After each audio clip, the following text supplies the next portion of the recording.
Okay, so today I'm going to rank all the books I read in college this year from August, loosely, to now, the end of the year, loosely. And I feel like ranking is like, I don't know, I don't always think it's like the best way to like quantify, or like, I don't think ranking is always the best way to organize like things, but somehow I feel like it's more fun. Like, I sometimes feel like I would rather watch a ranking video than like a collection video, you know? So keep that in mind, that I don't think ranking is necessarily the best way to like look at reading or any other thing, but it can be more fun to watch, entertaining. So I'll just start that without further ado. So going in order of least favorite, loosely, to most favorite, and I read, wait, let me count. 1, 2, 3, 4, 5, 6, 7, 8, 9, 10, 11, 12. Okay, 12 books from August to like now-ish. And this is not counting books I read in class because I didn't really want to rank those. Then in last place, because someone has to be in last place, is Acts of Service by Lillian Fishman. And I read this in November, which I remember really vividly. I feel like something I always like latch onto is, even if I don't remember like the specifics of the book I'm reading, I feel like I always remember like the conditions in which I read it. So I remember really vividly like reading this outside in like the freezing cold, like with a jacket on in November. I didn't hate this. Like, I want to start that off by saying that, because I don't think I really hated any books I read this year. This was just like, I don't know, it was confusing and like frustrating. It's about like it centers around 3 people, 2 girls and a guy, and they have like a weird like throuple relationship situation. And I felt like it was just like confusing. There were a lot of confusing choices that were taken in the book, like about the 3 and like why they like made the actions that they did. I felt like there was a lot of potential. Like, I feel like there were a lot of like interesting things that it wanted to say about like loyalty and like sexuality and like ownership. And I feel like it did say some of them, but then I just like felt very like unsatisfied when I finished it. I was like, is that it?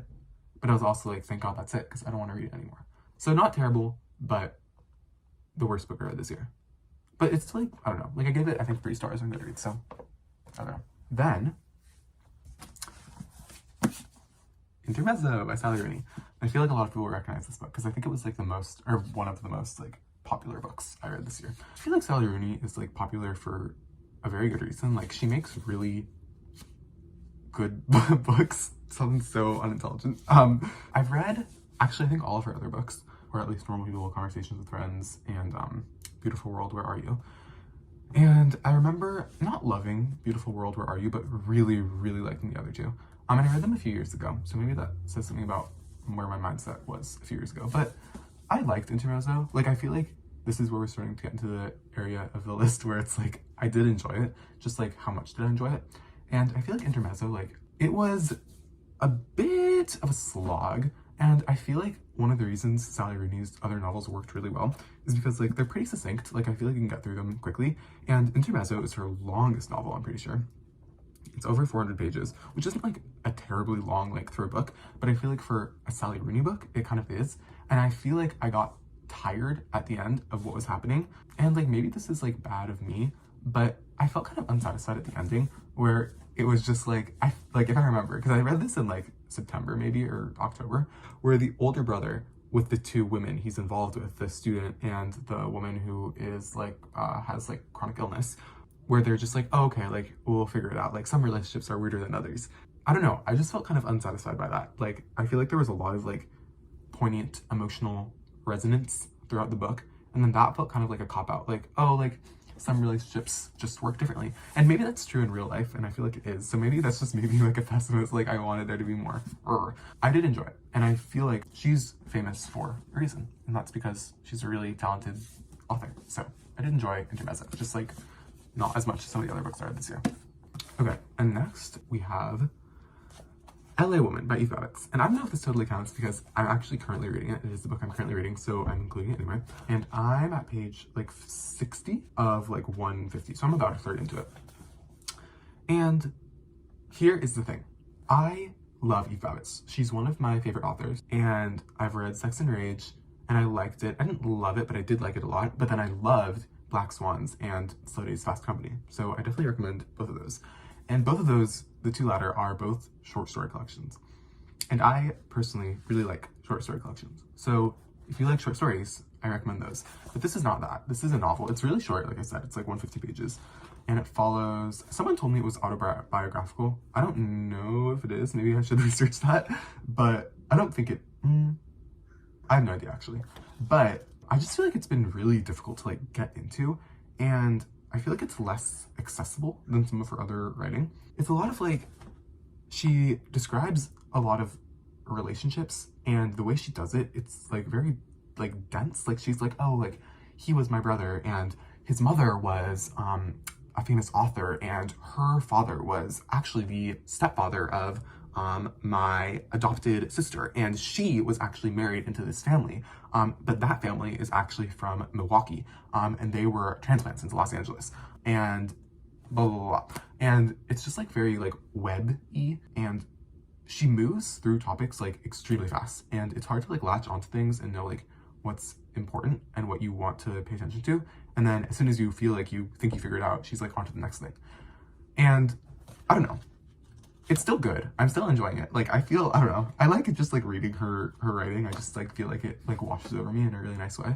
But this one I'm struggling a bit to get into, but maybe after 150 pages I will have changed my mind, because I feel like I remember with Sex and Rage, like I also thought that was hard to get into, and then by the end I was like, I really like this. So okay, then we have Land of Milk and Honey by C.Pam Zheng.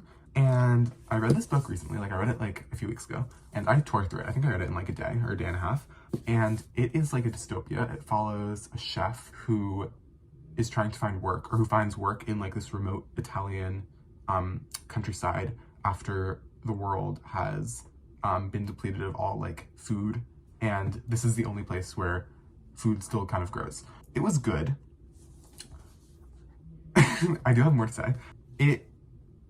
Like, I don't know. I think one of my favorite things is that the descriptions in this book are like, also, okay, wait, first of all, the cover is beautiful. I love the cover. It reminds me kind of like a Georgia O'Keeffe painting. But the descriptions of food in it are like so like sumptuous and like decadent and extraordinary. So read it when you're hungry, or maybe don't read it when you're hungry. I don't know. I feel like sometimes dystopia is just like, the genre as a whole is a bit difficult for me. I don't know. I just feel like I have trauma from like Divergent. But this was really good. I feel like it was very scary in like a topical kind of way. Like I was like, oh shit, like this stuff is really happening. And like not like the food, like, I don't know. It was like, I saw some tweet about like Selena Gomez Oreos the other day, where it was like, do you think we'll be missing this stuff when we're like roasting rats over like flaming barrels? And I feel like that is like an apt description of this book.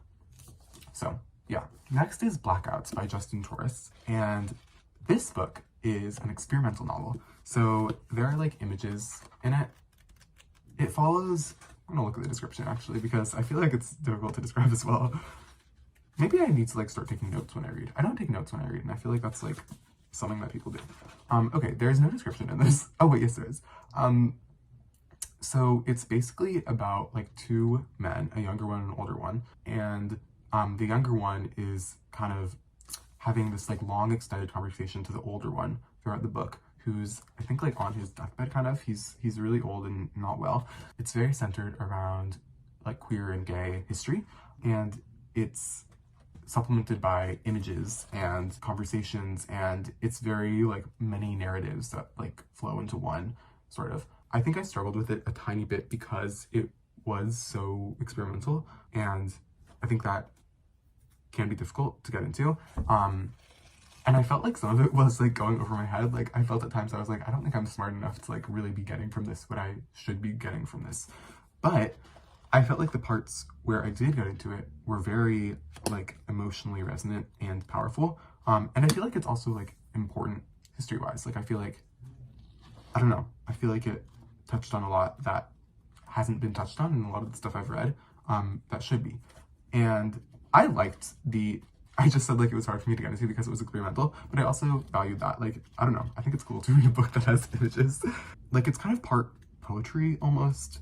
I don't know. I think you should read it and give it a chance, and you might not get into it because I struggle to get into it. It might not like click, but if it does, it will. Okay, next I said that Intermezzo was the most popular book that I read this year, but I actually think this is It's My Year of Rest and Relaxation by Martyr. And spoiler, I did read this like 3 years ago, I think, but I said I didn't read anything, or I said I didn't put anything in this list from class, but I did read this for a class. And I thought I'd put it in again because I love this book. I feel like it's controversial. Like, I feel like some people really hate it, but I love it. I think she is just like really an amazing author. And I feel like it is a talent to make a character who's so unlikable, like so gripping, and like you want to stick with them for the whole novel. I feel like that's what this is. And the context I read it in class was about the literature of addiction, which I feel like is an interesting way to look at it. And I do think I read it differently the second time. Like, I think I looked at it through that lens of addiction a bit more. And I think I was a bit more sympathetic to our narrator, who is unnamed. But I feel like this book has been like beaten to death with commentary and like book talk. And I feel like I don't have anything like super enlightening to add to the mix, but I really like this book. And I feel like if you haven't read it, like, you should say you read it so people don't judge you, but you should read it in secret. Okay, next I have Little Book of Days by Nona Kaspers, and this is a relatively unknown book, so going from most to least popular probably, because I found this at like a secondhand bookstore, and I kind of just liked the cover and I got it. I looked it up on Goodreads and it has like 30 like ratings, so it's pretty underground, pretty counterculture, and it's like a journalistic book of this woman, Nona, her year, or less than a year, but like it's kind of like journal entries of her life, and I really liked it. I think I said earlier I don't often pick up books with like a strong plot, and that is definitely true with this. It is not very plot heavy, but I feel like if you like kind of like little meditations on everyday life, you would definitely really like this. I think that it does feel very like piecey in the beginning, like it doesn't feel very connected, but once you get to the end, and this is very short, it's like 100 pages. Once you get to the end, I think the pieces come together very nicely, and it feels like there was like a fuller narrative that was like being kind of massaged throughout. I don't think that was a good description. That was being like kind of formulated throughout the little pieces, and it inspired me, I feel like, creatively a lot. Like, I do some of my own creative writing, and I feel like this made me want to like sit down and write, which I feel like doesn't happen all the time with books I read. So Nona Kaspers, I salute you. Then No One Belongs Here More Than You, stories by Miranda July. And this is probably not the Miranda July novel or book that most people read this year. That was probably All Fours, which I haven't read, but I've been meaning to. But this is a short story collection from, I think, 2007, and I love it. I think my favorite author of all time is Lori Moore, and she's a short story novelist who's very kind of known for her humor and like wit and sharpness. And I feel like Miranda July takes a lot of inspiration from that, but she makes it like weirder and a bit more like abstract and strange in a way that is very cool. I feel like I need to have more like description words in front of me, but I really liked it. I feel like it's also dependent on if you like short story collections, and if you like weird and kind of like dark sort of short stories, definitely pick this up. And I star the short stories I like in the table of contents, so I remember which ones to come back to. But it looks like I only starred one, and that was the first one. So I don't know if that means that I only liked the first one or if I just stopped starring them, but the first one is definitely good. But the rest are good too, like I remember really liking them, so. Okay, then Joan Didion, The Year of Magical Thinking. And I feel like this is a book that has also been talked about to death. Oh, no pun intended. But I mean, it's like talked about for a reason. I feel like with Joan Didion, like I've read some of her other books in the past, and I feel like some of them have felt inaccessible to me, maybe just because of my age. Like, just about like the cultural events of like the 60s in California. I just feel like I can't, like, I don't have the knowledge to be invested. But I feel like this is like, if you want to get to know Joan Didion as a person and not like a author, I guess, this is the book I would pick up, because it's obviously very personal. It follows the death of her husband and the sickness of her daughter and it's very sad, but it's really beautiful, and I feel like I can't relate to it, thankfully, but I feel like I would imagine it could be helpful if you were someone in like the grieving process and you needed something to like read. I feel like this could be something helpful. It's kind of scary. Like I quoted this one, or I highlighted this one part, and I don't really highlight books or like underline. So I feel like it has to be really like poignant for me to like note it with a pencil. But there's this one part where she says about like death, we anticipate needing to steel ourselves for the moment. Will I be able to greet people? Will I be able to leave the scene? Will I be able to even get dressed that day? We have no way of knowing that this will not be the issue. We have no way of knowing that the funeral itself will be an anodyne, a kind of narcotic regression in which we are wrapped in the care of others and the gravity and meaning of the occasion. Nor can we know ahead of the fact, and here lies the heart of difference between grief as we imagine and grief as it is, the unending absence that follows, the void, the very opposite of meaning, the relentless succession of moments during which we will confront the experience of meaninglessness itself. And I feel like that's extremely scary, but it really struck a chord. So this is really good and really different than other Joan Didion novels, and I would definitely read it. Now we are in the top 3. So at 3 I have Martyr by Kaveh Akbar, and I feel like this was also a book that has been talked a lot, and for some reason I have the large print version, so it's really like, the font is quite big. This was extraordinary. I feel like it was the best novel I read this year. I learned after about the artist Marina Abramovich, who did something very, which I don't know, this is like not like relevant, but like who did something very similar to the artist, like the Death Speak at the end of this novel, where she like talked to people like one-on-one at a table, and I just remember seeing this photo on Instagram of like Bjork talking to her, and I thought that was funny. Anyway, that has nothing to do with this. This novel is really extraordinary. I feel like it's very ambitious with everything it wants to cover about identity and like what it means to be American and addiction and queerness, and it's just a lot. And I feel like the way it's all done so successfully and like with tact, I don't know, it's just very like touching and important. And I read this in October, so I feel like I need to start taking notes when I read. But yeah, I don't know, I just think that this novel was like, so like I think I did talk like a few times about like plot, and I feel like this novel has that in loads, and I just feel like it's ambitious and like successful in everything it sets out to do and talk about. I don't know, this is kind of like, I don't know if it's like totally counting, but The Collected Stories of Lydia Davis. Full disclosure, I might be lying a bit to say like I read this because it's like 800 pages. I didn't read all of it, but I read a significant portion of it.